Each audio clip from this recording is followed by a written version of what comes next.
Good morning. I'm California Senate Minority Leader Brian Jones here with the Senate Republican response to Governor Newsom's State of the State.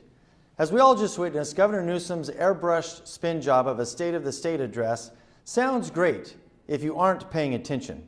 But I'm here to talk plainly about the real situation on the ground here in California, how we got here and how we can get through it and fix California.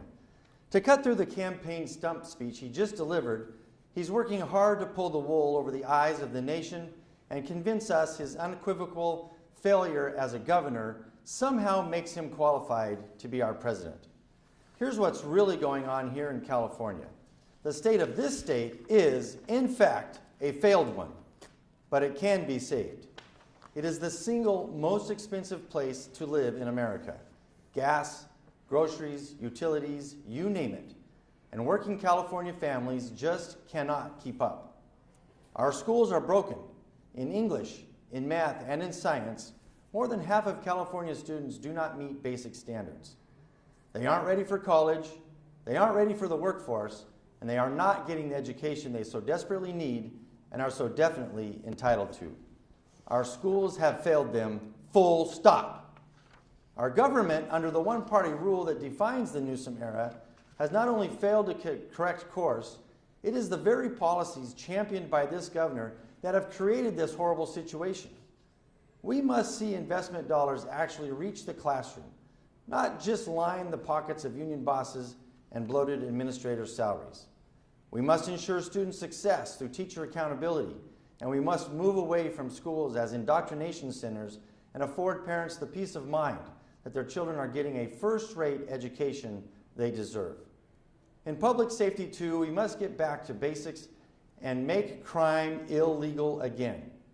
Feel-good criminal justice policies that serve criminals and bring no justice to victims should be abolished. This isn't complicated unless we make it so. And boy, this governor has done that. Rejecting the desperate calls of Californians from across the political and social economic spectrum, Newsom has spent years protecting lawlessness and criminals. To hell with the law-abiding. Take a walk downtown in Gavin Newsom's California, and you'll see businesses boarded, homeless defecating and getting high in plain sight, and drug dealers operating with impunity in the heart of once vibrant communities. Communities now robbed of the opportunity, joy, and beauty that once defined them just a generation ago. A generation before Newsom and the mainstream left in California became indistinguishable from the fringe. Gaslight Gavin would have you believe he's made historic improvements to the quality of your life since taking office 7 years ago. Don't believe your lying eyes, he says. Believe him and his ministry of spin masters and script doctors. He distorts the data and spreads misinformation to have you believe things are better now. But look through the smoke and mirrors, ignore the sleight of hand, and cut through the campaign rhetoric. Look around your own life. Look at your utility bill. Look at your grocery costs. Look at your community, your safety, your opportunity. Look at the cost and quality of your life here in California and ask yourself if they match up. If you, like so many working families in our state, think it's time for change, then push back against Governor Newsom and his Democrat friends here in the Capitol. Rise up and demand more than false claims of victory and false promises of progress from a man eyeing the Oval Office more than the future well-being and prosperity of hardworking Californians. Rise up and demand affordability. Demand safety in your community. Demand schools that work for your kids.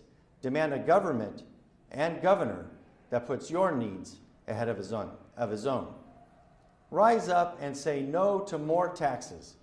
Say no to rich politicians spending more of your money while you're left with less and less. Rise up and stand with California Republicans and help us fix California.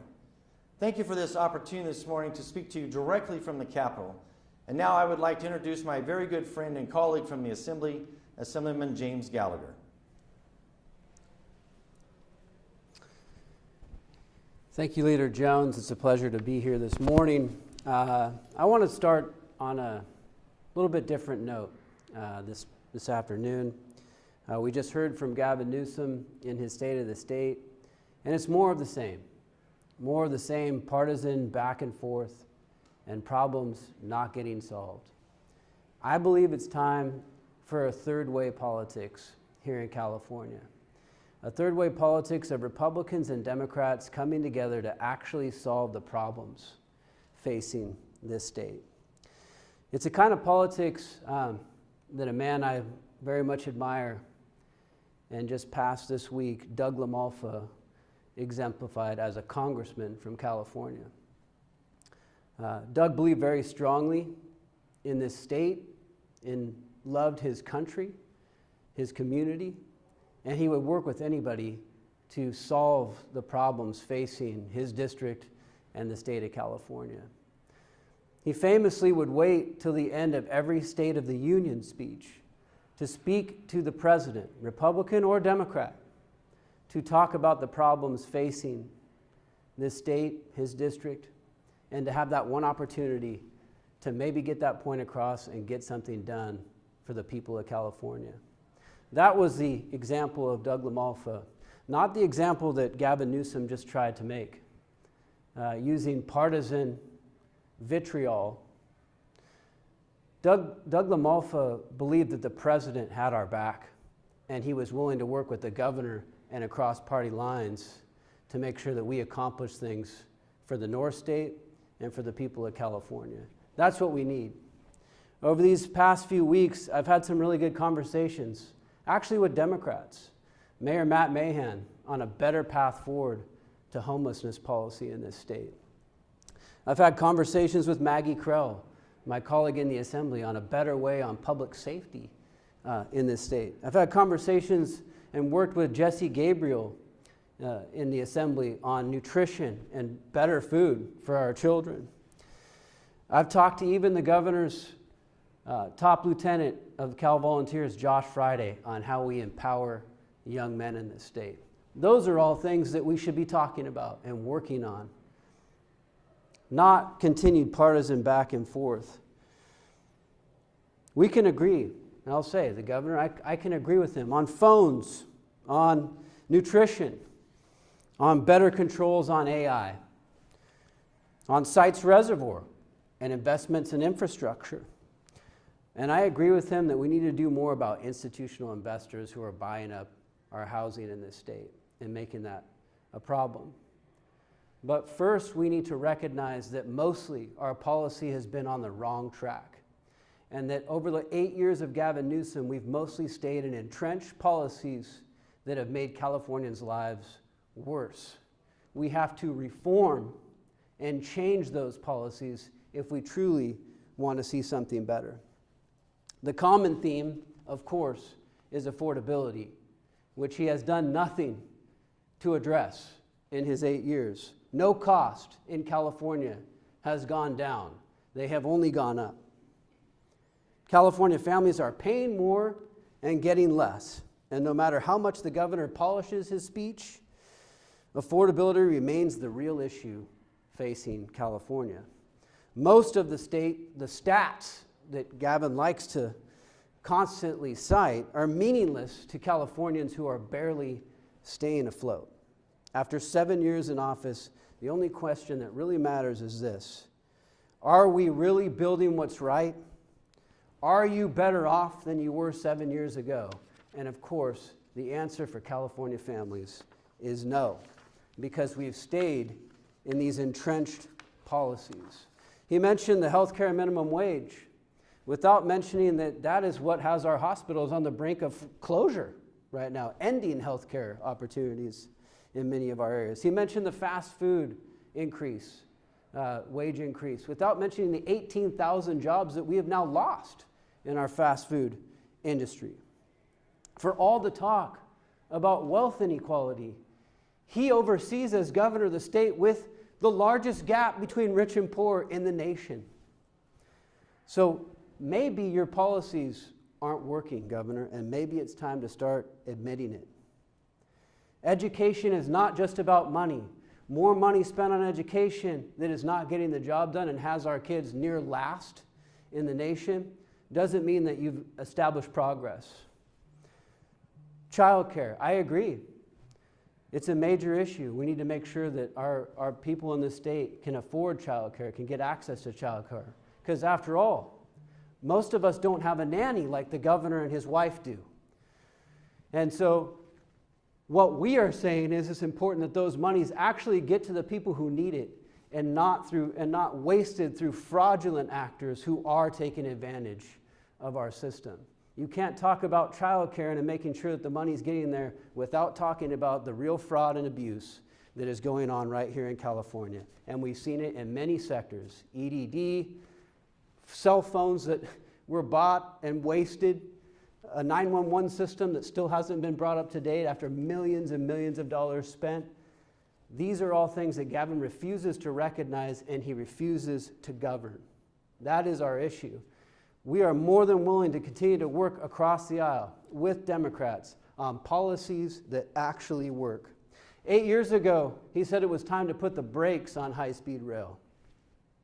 Now today, he wants to put it on the fast track. Despite billions of audits that have shown that this project is not affordable and is ballooned beyond all costs and forecasts.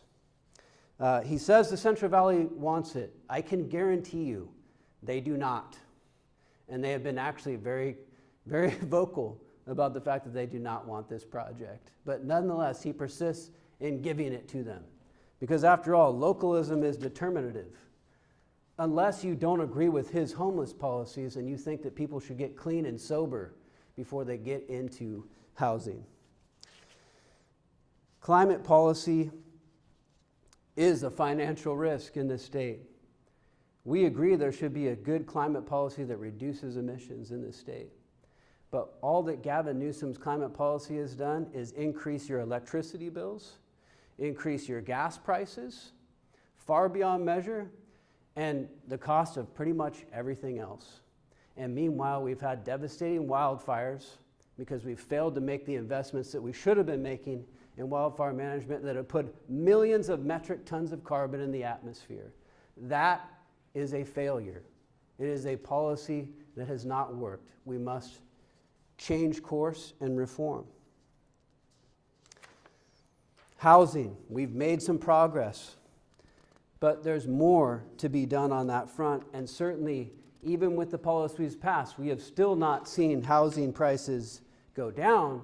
In fact, in California, they've jumped 75% since 2020, far faster than wages have grown, of course, even with these minimum wage increases. The barrier means that the goal of homeownership is no longer reachable for young families and first-time home buyers.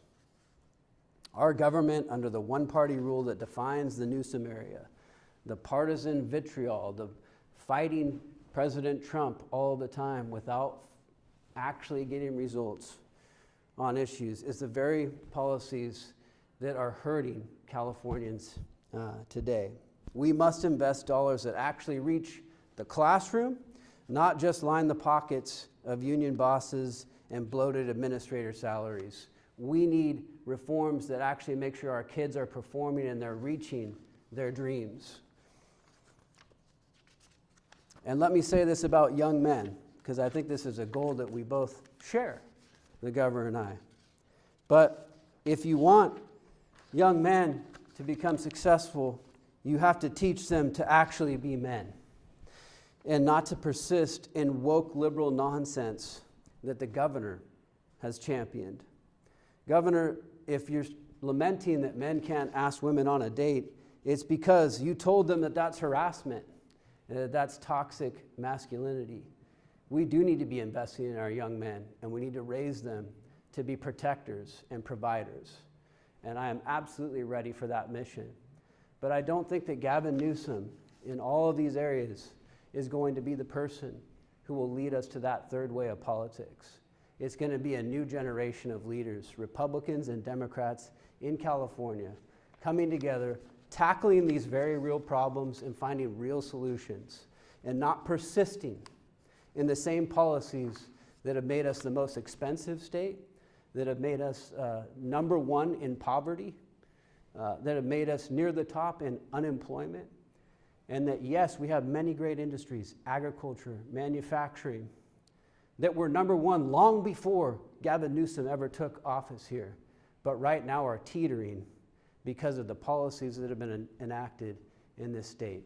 We can and we will do better, but only if we change course and we begin a new third way of politics here in California. I welcome that opportunity and will be working with people from all walks of life here in California to make it so. Thank you.